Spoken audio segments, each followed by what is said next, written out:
Ibu sekalian. Assalamualaikum warahmatullahi wabarakatuh. Waalaikumsalam. Selamat siang dan salam sejahtera bagi kita semua.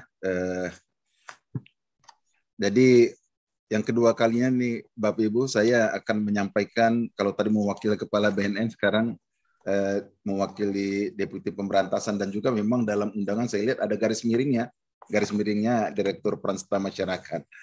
Ya baik, sesuai apa yang disampaikan oleh panitia, jadi pada kesempatan ini saya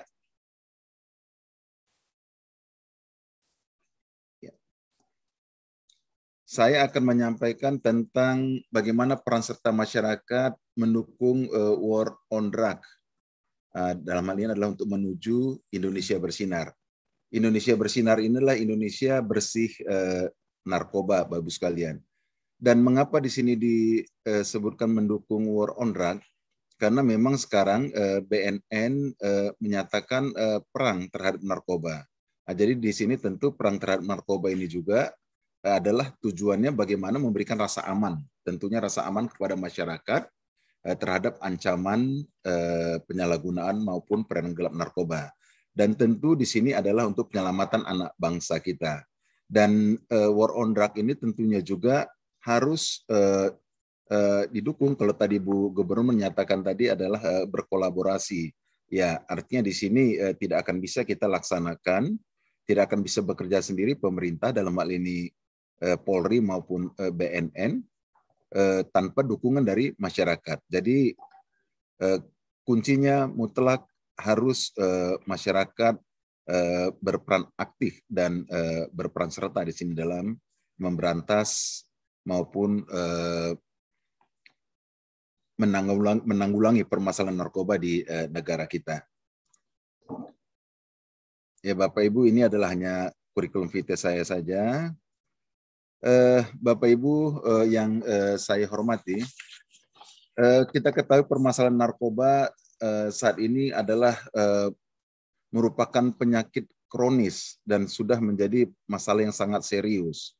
Dan bisa dikatakan narkoba ini adalah menjadi mesin pembunuh massal, ya, yang merusak manusia terutama fungsi kerja otak, fisik dan emosi.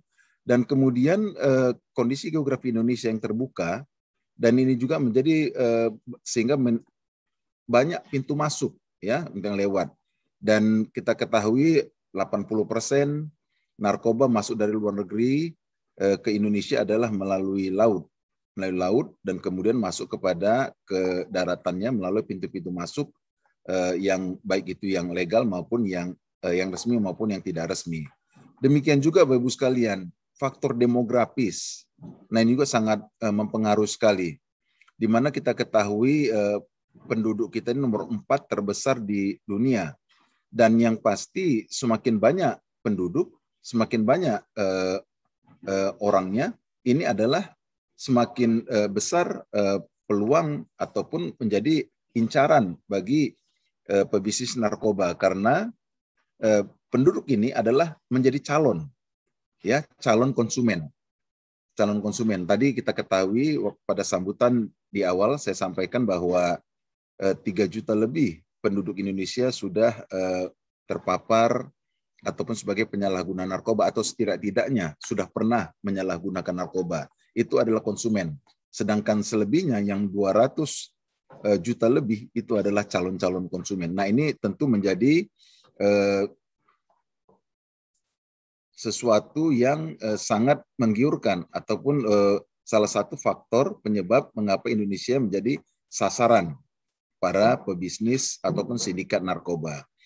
Kemudian sistem jaringan narkotika yang sangat kuat dan rapi baik internasional maupun nasional, mulai dari Afrika Barat, Iran, Afghanistan, Tiongkok, Malaysia, Eropa dan sebagainya. Nah, ini juga menjadi permasalahan yang kita hadapi Bapak Ibu sekalian, termasuk juga tentunya permasalahan bagi daerah Banda Aceh ataupun daerah Provinsi Aceh. Selain itu, modus operandi dan variasi jenis narkoba yang terus berkembang. Dan kemudian sistem penegakan hukum yang ternyata sampai saat ini Bapak Ibu sekalian harus kita akui belum mampu memberikan efek jera kepada penjahat narkotika atau kejahatan narkoba. Ini terbukti banyak yang sudah dihukum tetapi masih juga terjadi peredaran gelap maupun penyalahgunaan narkoba. Nah, tadi saya katakan Bapak Ibu sekalian bahwa faktor demografi juga sangat mempengaruhi sekali sehingga Indonesia menjadi ya pangsa pasar atau sasaran daripada pebisnis dan sindikat narkoba di luar negeri. Karena jumlah penduduk kita yang cukup banyak, ini menjadi calon-calon konsumen, di mana kita ketahui saat ini, Bapak Ibu sekalian, hasil penelitian yang dilakukan oleh BNN bersama dengan pusat dengan lembaga LIPI, Lembaga Ilmu Pengetahuan Indonesia, sebanyak 3.400.000 lebih penduduk Indonesia sudah menyalahgunakan narkoba atau prevalensinya ada 1,80%. Nah, kalau kita lihat penelitian dilakukan BNN sejak tahun 2011 sampai 2019 ini sangat fluktuatif. Yang menurun kemudian naik kembali. Nah, disinilah memang kondisi ini Bapak Ibu sekalian yang kita lihat para sindikat narkoba ini pasti akan berusaha. Nah, dia berusaha terus melakukan upaya-upaya bagaimana supaya bisnisnya tetap eksis atau berjalan. Nah, sementara kita juga melakukan upaya-upaya untuk memberantas maupun memberantas narkoba ini. Nah, disinilah Bapak Ibu sekalian, mengapa kita harus menyatakan perang? Karena terhadap upaya yang kita lakukan, ini dari hasil penelitian ini kita bisa lihat indikasi Bapak Ibu sekalian, fluktuatif daripada angka ini, naik turunnya. Nah, di sini terlihat bahwa mereka tetap berupaya untuk menghambat kita, untuk menggagalkan program kita. Nah, di sini yang kita harus menyatakan perang, karena mereka melakukan perlawanan. Nah, bagaimana perang itu nanti Bapak Ibu sekalian kita lihat, bukan seperti perang angkat senjata seperti tentara, tapi kita dapat melakukan upaya-upaya yang kita nyatakan inilah sebagai perang kita terhadap para pebisnis ataupun sindikat narkoba yang berupaya menghancurkan bangsa kita. Nah, sebenarnya Bapak Ibu sekalian, kalau kita melihat keseriusan dari pemerintah, sini sudah terlihat pada Undang-Undang Nomor 35 Tahun 2009, Pasal 4, tentang kebijakan atau politik hukum negara dalam menangani permasalahan narkoba. Di huruf A disebutkan bahwa negara menjamin ketersediaan narkotika untuk kepentingan pelayanan kesehatan dan atau pengembangan ilmu pengetahuan. Kemudian negara juga mencegah, ya, mempunyai kewajiban mencegah, melindungi dan menyelamatkan bangsa Indonesia dari penyalahgunaan narkotika. Dan yang ketiga adalah memberantas peredaran gelap narkotika dan menjamin pengaturan upaya rehabilitasi medis dan sosial bagi penyalahguna dan pecandu narkotika. Nah, ini sebenarnya bentuk keseriusan daripada pemerintah, di mana dalam Undang-Undang 35 tahun 2009 juga sudah menyebutkan tentang bagaimana upaya pemerintah untuk dapat memberantas ataupun mencegah penyalahgunaan dan peredaran gelap narkoba di Indonesia yang dapat merusak tentunya bangsa Indonesia. Bapak Ibu hadirin yang saya hormati, ancaman yang kita hadapi saat ini tentu sangat bervariasi. Tadi saya sampaikan tentang permasalahan yang ada, tetapi dengan perkembangan teknologi saat ini, tentu para pebisnis narkotika, para sindikat narkotika juga melakukan upaya-upaya, inovasi-inovasi bagaimana supaya narkotika ini juga tetap eksis, sehingga bisnis mereka tetap eksis. Dan ancaman yang kita hadapi saat ini Bapak Ibu seperti kejahatan cyber, di mana para pebisnis narkoba juga menggunakan teknologi informasi yang ada. Nah, peredaran narkoba dilakukan juga sekarang ini melalui media sosial dan website. Kemudian peredaran narkoba juga dilakukan melalui jaring internet. Dan belum lagi kalau kita lihat transaksi menggunakan cryptocurrency melalui internet. Jadi sehingga hal ini tidak mudah kita lacak. Nah, selain tantangan atau ancaman yang kita hadapi tadi, yang menjadi ancaman yang akan kita hadapi Bapak Ibu sekalian, Nah, ternyata juga kita menghadapi ancaman dari dalam. Nah, bagaimana ancaman keterlibatan aparat, termasuk juga penyelenggara negara. Nah, banyak kita lihat bahwa Ibu sekalian, dan ini harus secara jujur kita sampaikan bahwa ternyata banyak sekali keterlibatan aparat. Dan ini terbukti dari penangkapan-penangkapan yang dilakukan oleh kepolisian maupun oleh BNN yang melibatkan aparat negara kita. Ya, baik itu dari kepolisian sendiri, bahkan dari BNN juga demikian, termasuk juga kalau kita lihat ada politisi yang terlibat, bahkan penegak hukum yang lainnya, ini juga terlibat. Jadi ini tantangan dan ancaman. Jadi ancaman kita selain menghadapi dari para sindikat narkoba, juga ancaman yang kita hadapi adalah bagaimana kurangnya integritas dari aparat kita. Nah, untuk menghadapi masalah ini, Bapak Ibu sekalian, maka Badan Narkotika Nasional kebijakan dan strategi dalam pencegahannya adalah ada 3 di sini, Bapak sekalian, tiga pilar. Di sini adalah dalam pilar pertama adalah pencegahan, kemudian pemberantasan, dan rehabilitasi. Nah, pada pilar pencegahan, ya upaya pencegahan yang dilakukan adalah membangun sistem pencegahan kejahatan penyalahgunaan dan peredaran gelap narkoba. Jadi kita membangun sistem pencegahan kejahatan penyalahgunaan dan peredaran gelap narkoba. Kemudian membangun kemampuan masyarakat, nah individu kelompok dalam menjaga dan melindungi diri, keluarga, dan lingkungan dari kejahatan penyalahgunaan dan peredaran gelap narkoba. Pada upaya pemberantasan, yang dilakukan Bapak Ibu sekalian adalah memperkuat hubungan kerjasama internasional dan nasional, kemudian mencegah narkoba dari luar negeri memasuki NKRI, kemudian mencegah peredaran gelap narkoba sehingga tidak beredar di masyarakat, dan kemudian menindak jaringan atau pelaku kejahatan peredaran gelap narkoba, serta melakukan perampasan aset jaringan atau pelaku kejahatan peredaran gelap narkoba. Ini pada upaya pemberantasan yang dilakukan oleh BNN. Kemudian pada pilar ataupun tataran rehabilitasi, upaya yang dilakukan adalah membangun sistem rehabilitasi penyalahguna dan pecandu narkoba yang komprehensif. Kemudian meningkatkan aksesibilitas dan kualitas pelayanan rehabilitasi dalam rangka upaya pemulihan penyalahguna dan pecandu narkoba dari ketergantungan narkoba. Ini adalah kebijakan dan strategi yang dilakukan oleh BNN menghadapi permasalahan-permasalahan yang kami sampaikan tadi. Nah, Bapak Ibu hadirin yang saya hormatin, kalau kita berbicara pada tataran pencegahan, yaitu membangun kemampuan masyarakat, nah disinilah sebenarnya diharapkan bagaimana masyarakat ini mampu, terutama dari paling kecil, yaitu dari keluarga, untuk dapat melindungi diri sendiri, kemudian melindungi keluarganya juga dan lingkungannya.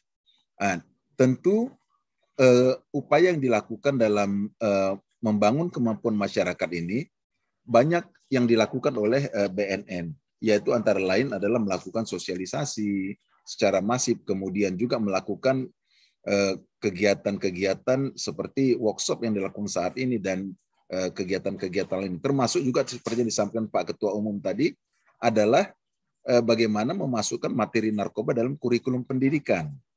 Nah, kami memandang juga memang yang disampaikan Pak Ketua Umum tadi itu hal sangat efektif dan efisien dalam rangka dapat menumbuhkan daya tangkal masyarakat kita, di mana dilakukan itu sejak dini dan secara sistematis. Ya sistematis maksudnya kalau di setiap sekolah, mulai dari SD, SMP, SMA, sudah masuk dalam kurikulum pendidikan materi narkoba, pasti anak-anak kita yang masuk sebagai peserta didik akan lebih paham, tahu tentang bahaya narkoba.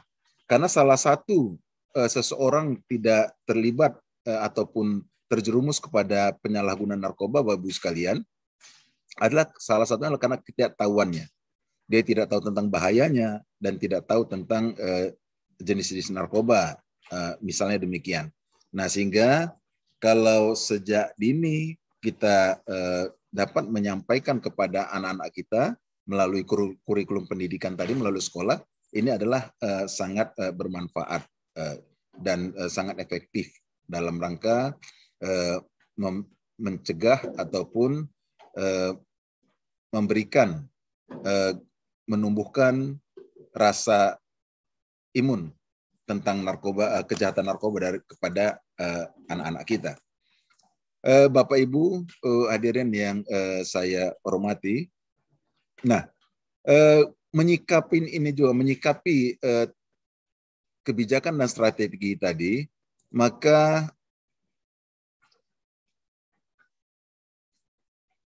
yang dilakukan adalah perang. Tadi di awal saya katakan, ya kita perang, harus perang terhadap narkoba. Karena apa Bapak-Ibu sekalian, perang terhadap narkoba ini harus kita lakukan karena mereka juga melakukan perlawanan. Kita berupaya untuk memberantas, untuk mencegah, tapi mereka akan berupaya terus bagaimana supaya tetap eksis. Kita lakukan upaya rehabilitasi, dan mereka juga pasti akan berupaya bagaimana supaya konsumen ini tidak berkurang.